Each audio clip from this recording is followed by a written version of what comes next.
En ce moment même, à l'intérieur de nous, une bataille silencieuse fait rage. C'est une guerre de tous les instants, menée par une armée d'une complexité incroyable. Aujourd'hui, on va s'intéresser de plus près à la science qui étudie ce champ de bataille permanent, l'immunologie. La question centrale, c'est celle-ci. Comment notre corps, qui est un peu comme un royaume constamment assiégé par des menaces invisibles, arrive à se défendre? Comment est-ce qu'il fait pour différencier les alliés des ennemis? Pour bien comprendre à quel point ce domaine est important, regardons ce chiffre, 16. C'est le nombre de prix Nobel qui ont été décernés en immunologie juste au cours du XXe siècle. Ça vous donne une idée de l'importance capitale de cette science pour comprendre le vivant. Bon, allez, on y va. On commence par la base de la base. L'immunologie, qu'est-ce que c'est au juste? Pour faire simple, c'est la science de notre système de défense. Et attention, ce système ne fait pas que combattre le petit rhume de l'hiver, non, il nous protège contre absolument tout. Des bactéries, des virus, et même contre nos propres cellules quand elles déraillent et deviennent cancéreuses. On en arrive maintenant au principe fondamental de tout le système immunitaire. C'est une règle qui a l'air simple mais qui est absolument cruciale. Faire la différence entre ce qui fait partie de nous et ce qui nous est étranger. C'est la règle d'or.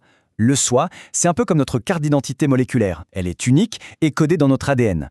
Tout ce qui n'a pas cette carte d'identité, que ce soit un virus, une bactérie ou même un grain de pollen, est classé comme non-soi.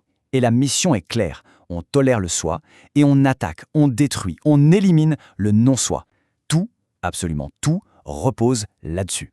Alors pour mener cette guerre, notre corps n'a pas qu'une seule armée. Il a deux grandes branches, deux lignes de défense bien distinctes et chacune a sa propre stratégie. Ce qui est absolument fou, c'est de voir à quel point ces systèmes sont anciens. L'immunité innée, c'est notre défense ancestrale, elle est apparue il y a quasiment 800 millions d'années. L'immunité adaptative, elle, est beaucoup plus récente, c'est un peu la mise à jour de luxe de notre système de défense. Alors comment ça fonctionne? L'immunité innée, c'est l'infanterie, les gardes en première ligne. Ils réagissent tout de suite, en quelques minutes. Leur technique, ils reconnaissent des motifs très généraux, comme en rappelant un ennemi. C'est rapide, mais pas très subtil. L'immunité adaptative, par contre, c'est les forces spéciales. Elle met plusieurs jours à se mettre en place, mais sa réponse est ultra spécifique, chirurgicale. Et surtout, elle a une mémoire. Elle n'oublie jamais un ennemi. Ok, on a vu les deux grandes stratégies. Maintenant, parlons des troupes. Qui sont les soldats? Où s'entraînent-ils? Et c'est quoi leurs armes? Eh bien, comme toute armée, il faut des bases. Les organes centraux, comme la moelle osseuse ou le thymus, ce sont les usines de production et les centres d'entraînement. C'est là que nos cellules immunitaires naissent et apprennent la règle numéro 1, ne pas attaquer le soi. Et puis il y a les organes périphériques, comme les ganglions ou la rate. Eux, ce sont les champs de bataille, les postes de commandement où la riposte s'organise. Et voilà nos soldats. Les phagocytes, ce sont les troupes de choc de l'immunité innée. Leur truc, c'est de tout simplement manger les envahisseurs. Les cellules NK, ou tueuses naturelles, patrouillent en permanence pour éliminer nos propres cellules si jamais elles sont infectées ou deviennent cancéreuses. Et enfin, les stars de l'immunité adaptative, les lymphocytes T et B. Eux, ce sont les généraux et les ingénieurs d'armement. Évidemment, une armée a besoin d'un ennemi à identifier.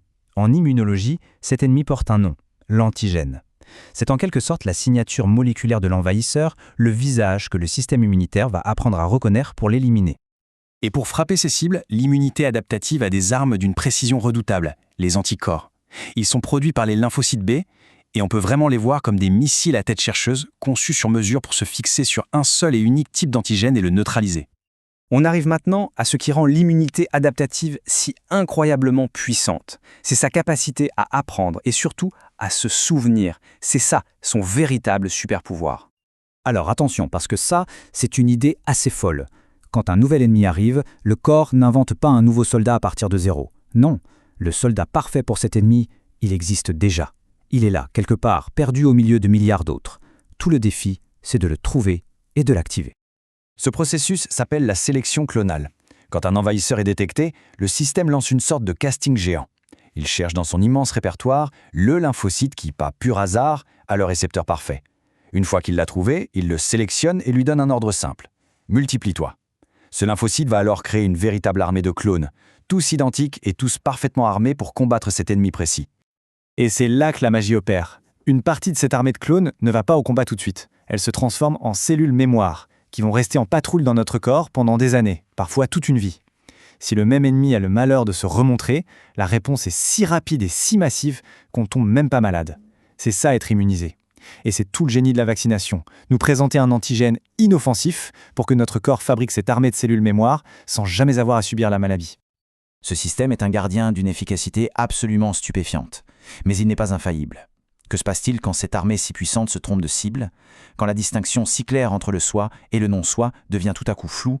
Ça ouvre la porte à tout un tas d'autres problèmes, des allergies aux maladies auto-immunes. Mais bon, ça c'est une autre histoire.